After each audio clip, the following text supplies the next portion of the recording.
What's up, guys? Thank you guys for tuning in to the story of Nineball. To start the story of Nineball, we got to go back to the 2022 deer season. And on our farm that we call the main farm, we had a great year. We were able to harvest Big Earl and Old Stan off that farm. So if you guys haven't seen the video on those two, they're on our YouTube. You can go check those out. That being said, we had our ups and downs on that farm. We had a couple of our good up-and-comers get shot, and you know that was tough. We had Superstar, who was 171-inch deer, big 4-year-old, ended up getting shot, and that was going to be my target deer for the 2023 deer season had he made it. We had another one that my good buddy that lives across the road had, a deer called a Vander. We had him as a 3-year-old, as a no doubt 3-year-old. We had pictures of him. And then that year as a 4-year-old, he ended up getting shot too. And I believe he taped out at like 177. So right away for the 2023 deer season, we didn't have a lot of high hopes or expectations. With that being said, we had a deer show up, a big 8 show up on cameras at the end of November. And as soon as we got pictures, we're like, you know, this is a no doubt mature deer, probably in that at 5.5-year-old range. His body was just big enough where I just did not think he was a 4-year-old. So anyways, we targeted that deer. I actually brought a buddy down from college, and that was gonna be his target deer. You know, we hunted that deer for probably a whole week, I'd say. You know, we put in probably 7 sits for him. And on that 7th day, I found out that like I said earlier, that those two up-and-comers had got shot. And right then we're like, the hunt's off. We have to let this deer go. We have to bet on this deer to make it till next year to give us a target deer on this farm. Now we get to the 2023 deer season. Right away, put the cameras out in September, and you know the first pictures we're getting is Nineball. And you know, he really didn't blow up from what I would say he was probably 5 to 6. And honestly, I wasn't expecting him to blow up. Pretty much grew the same rack back. But that being said, I was still very, very excited to have an old mature deer to hunt on that farm. All right, guys, October 8th in here over a big clover field tonight after Nineball. Kind of got in just a little bit late and actually bumped one of our big 5-year-olds that we're going to give another year. Watched him run about 1,000 yards in a big wetland, so it was kind of cool to see him out and moving. But you know, we'd like to be sitting somewhere else. You know, Nineball's been showing up in a radish field. We've got about 500 yards to the east of us, but Stan doesn't set up right for the wind, so we're in here. You know, he's around, so we'll see what happens.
So fast forward to October 14th. I'm sitting down and my dad and I are talking, and then boom, finally, Nineball shows back up and he's hitting a scrape. And I was just through the roof. You know, when they're hitting these scrapes mid to end of October, if you can figure out where their scrape line is, you can pretty well pattern them. and seeing him hit the scrape in the radish field that he'd been coming to all summer, you know, I knew like I'm gonna have a chance to kill this deer now. Fast forward to October 18th, and I get a picture of him hitting a scrape right at last light. And, you know, then I'm like, okay, it's game on. You know, I look at the weather. The next day, it's a few degrees cooler, and the pressure's just a little bit higher with the same wind. And I call my shot. I'm like, all right, I'm going in to kill him October 19th, hitting the scrape right at last light. All right, guys, it's October 19th. Nineball hit a scrape here last night at about 7 o'clock, which is right around shooting light. So.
Matt.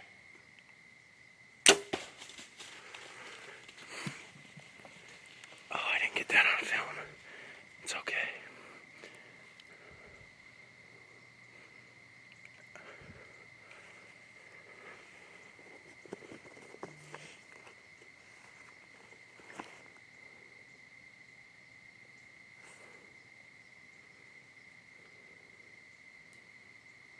Go down, baby. Come on.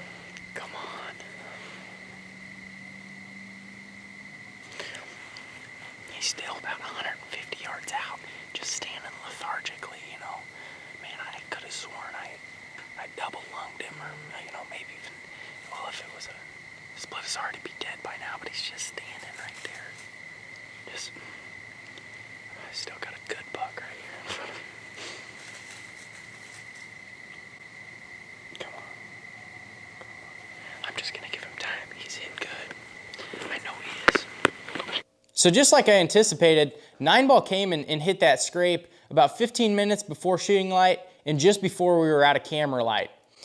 Unfortunately, I was expecting him to come in the field a different way to that scrape because I thought he was bedding in a different area. All of a sudden, I look over to my right shoulder, I hear something, and he's coming from my south. It kind of caught me off guard. I only had a few seconds to flip on the camera, get my bow, and get turned around. He works down the lane a little bit. I draw back. I think I have him. I look in my camera and see he's not in frame. I reach down with my elbow as I'm drawn back, trying to get him in frame, and it panned into an oak tree. And I knew I did not have the shot on camera, and you know it sucks. I would have loved to have it on camera, but I knew if I wanted to kill this deer, it was going to be right then, right now, and I would just have to live with it not being on camera. And right now, that's something I can live with. So I execute the shot, I flip it around, and get him on camera. So after I shot, I actually thought I made a really good shot. You know, with him standing there was so much going on. I didn't have a ton of time to really take my time, and I just kind of aimed right, a centimeter right off his shoulder blade, and he kind of had his shoulder a little farther back than I anticipated, and I thought he did. So I hit him a touch back, clipped a lung, and hit him through the liver. So as he's standing out in the field, kind of hunched up, what they do when you make a liver shot, I tried to get another arrow in him. I just could not. I had limbs and branches to my left that did not allow me to get another arrow in that deer. We got on the blood trail for a little bit, and it was really good, and then it'd get spotty. So we knew kind of instantly right then, we got to back out and go make a recovery on this deer in the morning. We know he's dead. We just got to give him time, just in the case that if we do bump him, if they're bleeding internally, you can lose a blood trail and then not find that deer. I'm guessing he just got along this. I'm guessing he got along this creek.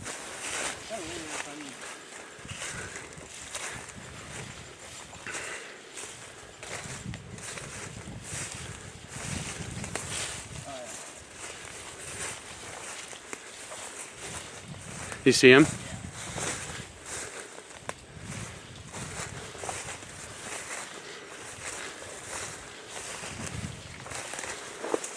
Is that him? Oh yeah, sweet. Thanks. What? Said he stinks. Does he? Yeah. Sweet, good job. Thanks. Oh yeah. Yeah, it looks like the same shot you put on video. Yeah, he was definitely dead last night.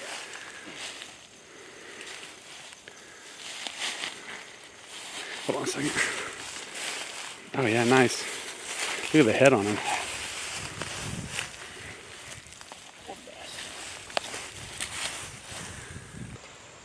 All right, guys, we just got down here on old Nineball. This is the deer on this farm that we set out to kill. He's obviously not the biggest. We've had a lot of deer that we've passed on this farm that are kind of in that 160, 170 inch range, that are just kind of 4 and 5 that we think have a shot to hit the 180s, 190s in that. And this is deer that is maxed out.